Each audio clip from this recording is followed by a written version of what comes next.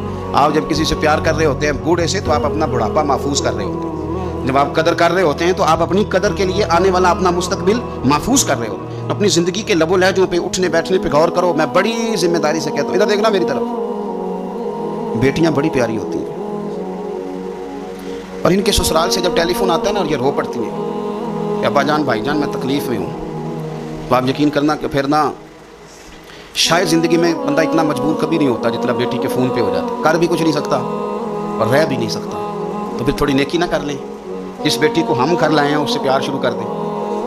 ہم اس کی غلطیوں کو معاف کرنا شروع کر دیں تاکہ کوئی ہماری بیٹی کی غلطیوں کو بھی معاف کرنا شروع کر دے. یہ سودا ہم کیوں نہیں کرتے؟ میرے نبی پاک علیہ السلام نے فرمایا تو رحم کر, اللہ تیرے اوپر رحم کرے گا. تو ہم کیوں نہ یہ کام شروع کریں کہ جو ہمارے ہاں ہے اس کے ساتھ اپنا رویہ ٹھیک کر لیں, تو پھر دیکھیں معاملات کتنے تیزی کے ساتھ بہتر ہوں گے. تو میرے عزیز, یہ مکافات عمل ہے, بڑی جلدی حساب دینا پڑتا ہے, بڑی جلدی. اور ایسے لمبا وقت نہیں بیتتا, بس تھوڑا. بخاری شریف میں حضرت خباب بن ارت رضی اللہ تعالیٰ عنہ ایک صحابی ہے, غریب آدمی تھے, اللہ نے کرم فرمایا, مدینے والے رسول کا کلمہ پڑھ گئے. اور یہ وہ خوش قسمت آدمی ہے جنہیں کبھی کبھی میرے نبی پاک خود ملنے تشریف لے جایا کرتے. میں نے سنا ہے وہ بن سمر کے میری عیادت کو آ رہے ہیں. تو کبھی کبھی حضور بھی سرکار بھی چر ہویا نا مینوں تر لے لیندے ہاں, تے کدی موڑ میرے ول واگا, تے خواب میری ایک بار جاویں میں ساری عمر نہ جاگاں.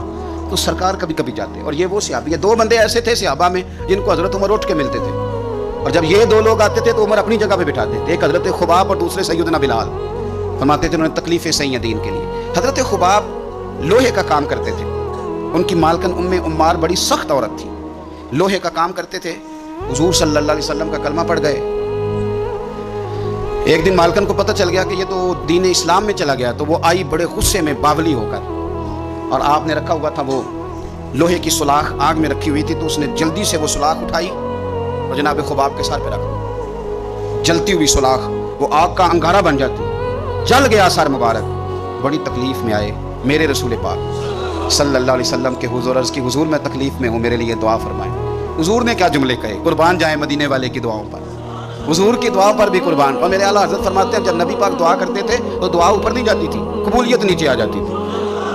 خدا کی رضا چاہتے ہیں دو عالم, خدا چاہتا ہے رضائے محمد صلی اللہ علیہ وسلم. اجابت کا جوڑا, عنایت کا صحرا, دلہن بن کے نکلی دعائے محمد, اور اجابت نے جھک کر گلے سے لگایا بڑی ناز سے جب دعائے محمد صلی اللہ علیہ. تو رسول پاک صلی اللہ علیہ وسلم نے دعا کی, اور دعا کیا کی حضور نے؟ نبی پاک نے دعا دی, اے اللہ میرے خباب کی مدد فرما, اے اللہ میرے خباب کی. دعاؤں کا رنگ ہوتا ہے اگرچہ ہمیں نظر نہ بھی آئے. حضور نے دعا کر دی. اب حضرت خباب کہتے ہیں کہ اس دعا کا رنگ میں سوچتا تھا, لیکن نا مکے کے حالات ہیں اور زیادہ کثرت سے تعداد کافروں کی ہے, اور طاقت میں بھی کافر ہیں, اسلام پہ بظاہر غربت ہے. اب اس دعا کا رنگ کیسے نظر آئے؟ لیکن اگر کرم کرنے والا اللہ ہو تو پھر ضروری نہیں کہ ظاہری اسباب لوگوں کی نظر میں آئیں, پھر وہ رنگ بنا لیتا ہے, پھر وہ ساری رحمتیں خود بخود فرما دیتا ہے. حضرت خباب کہتے ہیں وہی میری مالکن عمار بیمار ہو گئی, اتنی بیمار ہوئی, اس کے سر میں کوئی درد اٹھا, اتنی تکلیف کہ ہر طبیب ہر حکیم ہر جگہ گئی, جب کوئی نتیجہ نہ نکلا تو ایک طبیب نے اسے بتایا کہ سلاخ گرم کر کے نا تو سر پہ لگوایا کر, تجھے آرام آئے گا. تو آپ فرماتے ہیں پھر ایک دن وہ گھر آئی, اور گھر آ کے مجھے کہنے لگی لوہے کی سلاخ اچھی طرح آگ میں تپا کے نا تو میرے سر پہ رکھ.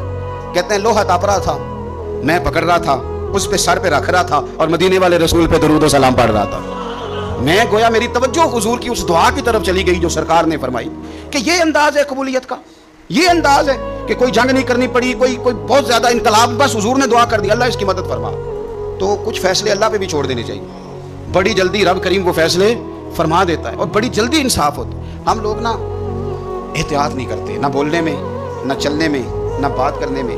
نہ ہم دیکھتے ہیں کہ بندہ کس کیٹیگری کا ہے، نہ ہم نے سفید داڑیاں دیکھنی ہے، نہ ہم نے علم دیکھنا ہے، نہ ہم نے کوئی دین کی نسبت دیکھنی ہے، نہ ہم نے تقویٰ دیکھنا ہے. کیونکہ اس وقت میرے ذہن کو بات چڑھ گئی ہے تو ہم نے کر کے چھوڑ دی. ہم نے اسٹیٹس بھی نہیں دیکھنا کہ بندہ سامنے جو ہے اس کا معیار کس لحاظ کا ہے. اور وہ کہتے ہیں جی میں بڑا جذباتی ہوں تو میں اماں کے سامنے بول پڑتا ہوں، میرے سے بات ہو جاتی ہے. تو میں کہتا ہوں تو بالکل جذباتی نہیں. اگر اماں کے سامنے بول پڑتا ہے تو ایسا جو کے سامنے بھی بول کے دکھا، پھر تیرے پتہ چلے گا. اگر تو جذباتی ہے اور ابا کے سامنے تجھے غلطی لگ جاتی ہے تو جج صاحب کے سامنے بھی غلطی لگے نا، پھر تو تیرے جذبات کی سمجھ آئے. لیکن یہ غصہ بڑا سیاںا ہے. تو میں بات ٹھیک کر رہا ہوں اور میری بات پہ اچھی طرح توجہ کریں. غصہ ہمارا بڑا سمجھدار ہے. تگڑے بندے پہ آتا، ایک ماڑے بندے پہ آتا ہے. غریب آدمی سمجھدار غصہ ہے. اوہو اتنا یہ غصہ عقل مند ہے، اتنا سمجھدار ہے کہ یہ جناب حد ہو جاتی ہے بات کرتے ہوئے. اور میرے ابا جی بڑی سادی مثالیں کبھی کبھی مجھے سمجھاتے تھے تو میں بڑی بات کو سمجھتا تھا. وہ کہتے تھے کہ ہم دیہاتی لوگ بھی عجیب ہیں، گالیوں پہ لڑ پڑتے ہیں اور اتنی لمبی لڑائی ہوتی ہے کہ بات تھانے جاتی ہے. تو جس گالی کی وجہ سے ہم نے ایک دوسرے کے سر پھوڑے ہوتے ہیں وہ جا کے تھانے ہمیں 2500 گالیاں کھانی پڑتی ہیں. یہ ہمارا عجیب بیوقوفوں والا عمل ہے کہ جس بنیاد پہ یہاں لڑے تھے. میری بات کی سمجھ آ رہی ہے حضرات؟ تو وہ پھر بڑی رسیلی سجیلی بات کرتے ہیں. میرا خیال ہے ہم سے محکموں والے لوگ کیا کرتے ہیں ہم. تو غصہ بڑا ہمارا عجیب و غریب قسم کا ہے. اسی طرح کا دکانداروں کا مسئلہ ہے. پائیا چینی والے پہ غصہ آتا ہے جس نے پاؤ لینی ہو، ہے نا جی. یا اس پہ غصہ آتا ہے جس نے ادھار لینا ہو. لیکن آئے ہائے جو کہے کہ میں نے تو اکٹھا لینا ہے 20 کلو چینی، اس پہ بھی کبھی غصہ ہے. اگر وہ کہہ دے توڑا ٹھیک نہیں، آتا ہے غصہ. کہتا ہے میں اندر سے نیا لے کے آتا ہوں. میں نے تو ڈاکٹروں کا یہ حال دیتا ہے، ڈاکٹروں کا. آپ یقین کریں یہ میں نیچے سے شروع ہوا ہوں اور اگر آپ مجھے تجزیہ بیان کرنے کا کہیں گے تو میں بڑا اوپر تک جاؤں گا. میں نے ڈاکٹر دیکھے ہیں، ڈاکٹر حضرات غریب آدمی بیچارہ نا جس کی کوئی سفارش آ گئی ہے کہ یہ غریب ہے تو ڈاکٹر صاحب چلو 500 روپیہ چھوڑ دیں. اب ڈاکٹر کا دل بڑا پریشان ہوتا ہے کہ یہ جا کیوں نہیں رہا، آ کیوں گیا ہے. اور اگر اس کو پتہ چل جائے کہ جس شخص کے ساتھ میں نے ڈاکٹروں کو خود فون کرتے دیکھا ہے کہ آپ کی اپوائنٹمنٹ تھی آپ آئے کیوں نہیں، اس لیے کہ اس کا سٹیٹس بڑا ہے. یہ آپ کی اخلاقی کمزوری ہے، آپ کمزور ہیں اخلاقی طور پہ، اس طرح آپ کرتے ہیں. تو یہ ہمارے سمجھدار جذبات، سیانے غصے اور ہماری ناراضگیاں، ان کے روپ، اس سے بچیں. کوشش کریں زندگی میں کبھی کسی پر الزام نہ لگائیں. میرے رسول پاک صلی اللہ علیہ وسلم نے فرمایا کسی بندے کے لیے جھوٹا ہونے کے لیے اتنا ہی کافی ہے کہ سنی سنائی بات آگے کر. ہم تو تیزی سے کہانی ہوتی بھی نہیں بنا لیتے ہیں اور کہہ دیتے ہیں کوئی بات ہوتی ہے تو کوئی کرتا ہے نا. نہیں، میرا تجربہ یہ ہے کہ بہت ساری باتیں نہیں ہوتی، لوگ پھر بھی کرتے ہیں. ہوتی نہیں سرے سے اور لوگ کرتے ہیں. حضرت سعد بن ابی وقاص رضی اللہ، یہ بھی بخاری کتاب الاذان میں آپ کو روایت ملے گی. یہ عشرہ مبشرہ صحابی ہے اور نبی پاک صلی اللہ علیہ وسلم نے ایک مقام پہ فرمایا تھا جب یہ بیمار ہو گئے اور پریشان ہو گئے کہ پتہ نہیں تندرست ہوں گا بھی کہ نہیں، تو حضور نے فرمایا سعد فکر نہ کر، اللہ شفا دے گا اور تیری وجہ سے اسلام کا فائدہ کرے گا اور کفر کا نقصان کرے گا. میں نے کہا کہ ڈائریکٹ آ کے کوئی بندہ الزام لگا لے تو شریف آدمی بھلا جواب کیا دے اس کو. اور پھر بڑا مشکل نہیں، جس نے کچھ نہ کیا وہ بیچارہ وضاحتیں دیتا پھرے، یعنی کوئی جرم نہیں کیا اور اسے وضاحتیں، اسے کٹہرے میں کھڑا ہونا پڑتا ہے. یہ کوئی تھوڑی سزا ہے. لیکن لوگ کر دیتے ہیں بلا وجہ، بغیر سبب کے، بغیر کسی وجہ کے کر دیتے ہیں. ہم سوچتے ہی نہیں، ہمارا ذہن ہی نہیں، ہمارا رویہ ہی نہیں. اور چونکہ میرا تھوڑا سا تعلق ہے اس شعبے سے تو بڑی دیدہ دلیری کے ساتھ لوگ آ کے کہتے ہیں حضرت صاحب بس وہ جب سے بہو لے کے آئیں تو تویز بڑے کراتی ہے. تو میں نے کہا کہ آپ نے کبھی دیکھا ہے بیچاری کو کراتے؟ اور اس سبب سے ایک میں نے رپورٹ پڑھی کہ مار مار کے بحال کر دیا خامد نے کہ تویز کراتی. پہلی تو بات یہ ہے کہ تویز، آپ نے یہ کیسے سمجھ لیا کہ تویز اتنی جلدی اثر کر دیتا ہے؟ جادو کے اثرات کا انکار نہیں ہے، پر کیا آپ نے وہ حدیث نہیں پڑھی کہ سورۃ بقرہ پڑھیں تو جن بھی دوڑ جاتا ہے، شیطان بھی دوڑ جاتا ہے؟ کیا وہ ہمارے لیے کافی نہیں کہ سورۃ فلق اور ناس پڑھ کے سو جاؤ تو جادو اثر نہیں کرتا؟ ہمارے لیے کافی نہیں؟ ہم کیوں اتنے زیادہ کمزور نظریات کے مالک ہو گئے کہ شک کی بنیاد پر پیٹ دیا بہت زیادہ کہ تویز کراتی ہے؟ یہ اتنی کمزوری مسلمان کے نظریے میں کیسے آپ؟ لیکن اب الزام اس طرح کے لگایا جائے جن کا کوئی وجود ہی نہ ہو، کوئی وجود ہی نہ ہو. وہ جی یہ اسی طرح کے الزام بیٹی لگاتی ہے، وہ کہتی ہے کہ اس کو نا اس کے ماں باپ سکھاتے ہیں، پڑھاتے ہیں. تو میں نے کہا کبھی تم نے سنا ہے پڑھاتے ہوئے؟ کہتی نہیں، وہ بیٹھا تو ہوتا ہے نا رات کو جا. میں نے کہا وہ تو جب سے پیدا ہوا ہے اماں کے پاس ہی بیٹھا ہوا ہے. تو یہ بغیر سبب کے بلا وجہ اور وضاحتیں دیتی پھرتی ہے بیچاری بوڑھی اماں کے نہیں میں ایسی نہیں ہوں. کیوں کٹہروں میں لوگوں کو کھڑا کرتے ہیں؟ اخلاقی رویے بلند کریں اور سوچ سمجھ کے بات کریں، سوچ سمجھ کے. حضرت سعد بن ابی وقاص، حضور صلی اللہ علیہ وسلم نے کتنی اس شخص کی عظمتیں بیان کی. عشرہ مبشرہ صحابی ہیں، لیکن آپ پر ایک شخص نے نا 3 الزام لگا دیے. شاید میں نے پہلے بھی کہا تھا کہ لوگ بڑے سیانے ہیں، کعبے کے اندر سے مٹی لے کے بت بنا لیتے ہیں. اور یہ کسی کو کیسے معاف کریں گے؟ انہوں نے تو جناب مریم سلام اللہ علیہا پہ بھی الزام لگا دی، حضرت عیسیٰ کی والدہ مریم پہ.